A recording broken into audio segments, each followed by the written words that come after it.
सध्या आम्ही पावलेले असा म्हापसा जीएमएफसी कोर्टान. म्हापसा जीएमसी कोर्टान येवपाचें कारण म्हणजे तुमकां सगळ्यांक खबर आसतलें की फाटल्या दिसांनी कुचेले खडपावाडो हांगासर जे कोमनीचो जो जागो आसलो, टोटल जो जागो आसलो कोमनीचो टोटल 20,000 स्क्वेअर मिटर हो जागो आसलो. ह्या टोटल 20,000 स्क्वेअर मिटर जाग्यान टोटल इलिगल काही स्ट्रक्चर्स बांधले गेले. त्या फाटल्या दिसांनी हेचे डेमोलिशनूय सध्या जाल्लें आसा. हे टोटल स्ट्रक्चर्स आसा पळय हे 36 स्ट्रक्चर्स आसले आणि जो टोटल जो लँड फ्रॉड जाला आणि पयशांचो जो पूर्णपणे जो घोटाळो जाल्लो आसा या संदर्भात म्हापसा पोलिसांनी आता मेरेन या केसी फाटल्यान 3 एक्युजांक आपल्या ताब्यात घेतलेलो आसा आणि कस्टडीन घेतलेले आसा. हे 3 एक्यूज आसा पळय तेंची नांवां सध्या अशा तरेन आसा की पयलो एक्यूज आसा तेजें नांव जावन आसा रमेश राव म्हणून. हो रमेश राव जो आसा हो म्हापसा म्युनिसिपालिटी सुपरवायझराचें काम करतालो. तर दुसरो एक्यूज आसा तेजें नांव जावन आसा शकील शेख म्हणून.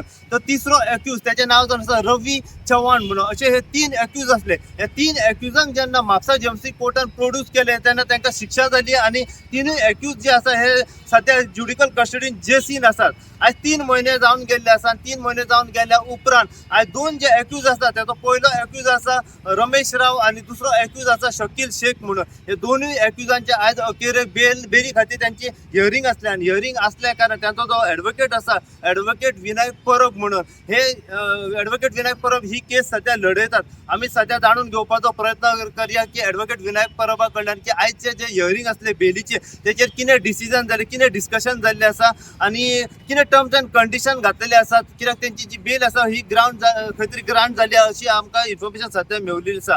सध्याची बेल ग्रांट जाली ही 2 एक्युजांची बेल ग्रांट जाल्ली आसा आणि तिसरो जो एक्यूज आसा रवी चव्हाण हेची हियरिंग फाल्यां दवरलेली आसा. पुराय अपडेट कितें आसा पळय ती आमी जाणून घेवपाचो प्रयत्न करया ॲडव्होकेट विनायक परबा कडल्यान ह्या केसी फाटल्यान. जितली अपडेट आमकां ह्या केसी फाटल्यान मेळत रावतली तितली अपडेट जी आसा आमी सदांच तुमच्या मेरेन पावपाचो प्रयत्न करतले. पळयत राव तुमी इन गोवा खातीर. हांव साई प्रसाद कुबडे म्हापशेच्यान. कितें जालें म्हापसा पुलिसांनी त्या क्रायम नंबर 171 ऑफ 24 ते कुचेले कोमुनिदाचे इश्यूचे 3 एक्युजांक अरेस्ट केल्ले. इनिशियली 2 जाणांक 20 नोव्हेंबर 2024 अरेस्ट केल्ले आनी तांकां 21 तारखेर फर्स्ट रिमांडाक हाडलेले कोर्टाक. फर्स्ट रिमांडाक जेन्ना तांकां कोर्टान हाडलेले पळय तेन्ना हांवें डिफेन्स घेतलेलो की 111 section 111 sub clause 3 of BNS act जे तांच्यांनी लायलां हे सेक्शन एट्रॅक्ट जायना ह्या ऑफेन्साक. कित्याक 111 हे ऑर्गनायज क्रायम आणि हे सेक्शन लागपाक तुका पयलींचे तुजे 2 चार्जशीट फायल केल्ले आसूंक जाय तुजेर आणि तेचे कॉग्निझन्स कोर्टान घेतलेले आसूंक जाय. आणि हे जे म्हाजे एक्यूज आसा पळय हेंचे कोणाचेरूच पयलींचे चार्जशिटां फायल केल्ली ना आणि तांचे कडेन एंटीसिडंट ना. आणि त्या पॉयंटार हांवें एक जजमेंट दिल्लें की जेन्ना रॉंगली ऑर्गनायज क्रायम लायता तेन्ना court cannot grant PC has to grant JC म्हणून तांकां ज्युडिशियल कस्टडीचो रिमांड दिल्लो. तेन्ना एज पर लॉ जेन्ना offence is punishable with 10 years and less, and when the accused is in custody, police gets 60 days to file charge sheet.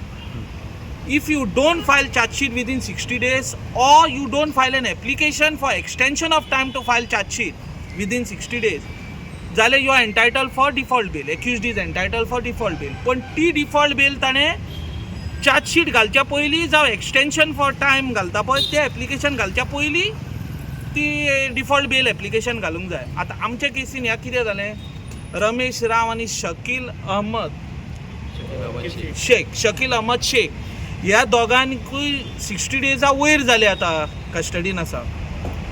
तांची honourable sessions कोर्टान on merits bail reject केल्ली म्हणून आमी honourable हायकोर्टान bell घाल्ली तेंची.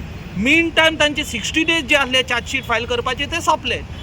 ते सोंपूनय पुलिसांनी चार्जशीट घालूंक ना म्हणून आमी बेगीन डिफॉल्ट बेल घाली आणि त्या पॉयंटाचेर कोर्टान आमकां आयज डिफॉल्ट बेल ग्रांट केल्या आणि रिलीज केले. सो दोन्ही एक्युजांची सध्या बेल ग्रांट जाल्ली आसा. बेल ग्रांट जाले. अजून चार्जशीट घालूंक ना. आमी तिसरो एक्यूज जो कस्टडीन आसा पळय रवी चव्हाण ताजी बेल घाल्या ती फाल्यां दवरल्या. सो चड करून ती ग्रांट जातली कित्याक ताजे बेल घालच्या पयलीं काय अजून चार्जशीट घालूंक ना. सो जो ऑर्डर हाका केल्या पळय सेम फुटिंगाचेर ताजी जातली. कितें कंडिशनाचेर घातला श्युरिटी बीन कंडिशन्स कितें घातले हांवें ऑनरेबल कोर्टान जेन्ना रिलीज केल्या पळय आयज तांकां ऑनरेबल JMFCन कंडिशन घातल्या तांकां 50,000ची एक लोकल शुअरिटी घातल्या. ID प्रूफ हे दिवचें म्हणून घाला आनी detail address. Secondly should not tamper with the evidence threaten complainant आनी ते घातला. Should not continue or commit similar offence.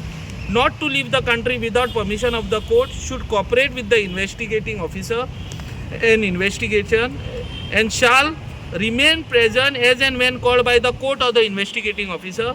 Applicant shall report to the investigating officer at Mapsa police station for 8 days from 10 a.m. to 5 p.m. from the next day of his release with a lunch break of 1 p.m. to 2 p.m.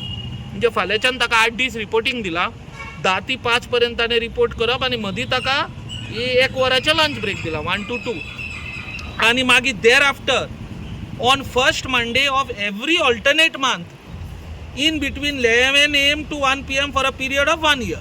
म्हणजे ताणें मागीर हे reporting जाल्या उपरांत every alternate मंथाच्या first Monday from 11 a.m. to 1 p.m. 1 वर्स सोंपसर ताणें report करूंक जाय. हे इतके कंडिशन्स घालून कोर्टान तांकां दोगांयकूय रमेश राव आनी शकील शेख हांकां दोगांयकूय बेल दिला. ओके, आणि जो तिसरो एक्यूज आहा तेजी हियरिंग फाल्यां दवरली. फाल्यां दवरल्या. तेजें नांव कितें?